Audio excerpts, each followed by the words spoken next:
Се погласните шпекулации дека фирма од Бугарија блиска до СДСМ и фирма од Турција блиска до ДУИ сакаат да го преземат бизнисот со увоз и снабдување со газ од Макпетрол за председателот на регулаторната комисија не се точни.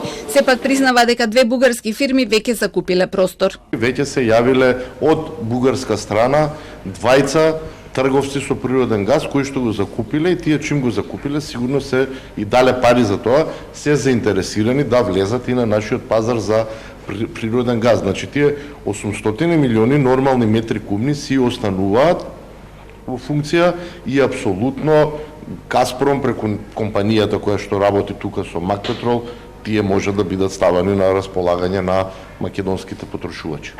Министерот за економија Крешник Бектеши во телевизиско гостување пак не негираше дека се водат разговори со компании од овие држави за да конкурираат за увоз на газ. Пислимовски потврди дека на овој пазар нема монопол, а големите потрошувачи веќе се снабдиле со потребните количини. Регулаторната комисија за енергетика има издадено околу 12 лиценци за трговија и снабдување со природен газ. Значи од тој аспект имаме учесници на пазарот кои што можат да учествуваат. И премиерот потврди дека веќе има пријавено фирми за обезбедување и испорака на газ.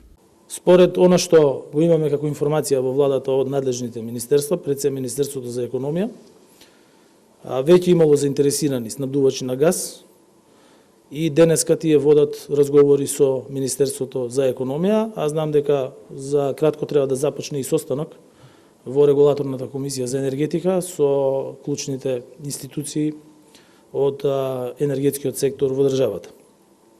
Во суштина, она што е најважно е дека системот мора да функционира, а во енергетиката функционира. Затоа и секој кој користи газ има обврска да има и алтернативно гориво согласно со прописите, односно законот тоа го пропишува, токму поради вакви ситуации. Не се очекува зголемување на цената за домаќинствата и покрај понудата на ЕСМ кон универзалниот снабдувач од 56 евра за мегават час и барањата од МЕПСУ за зголемување на преносната тарифа.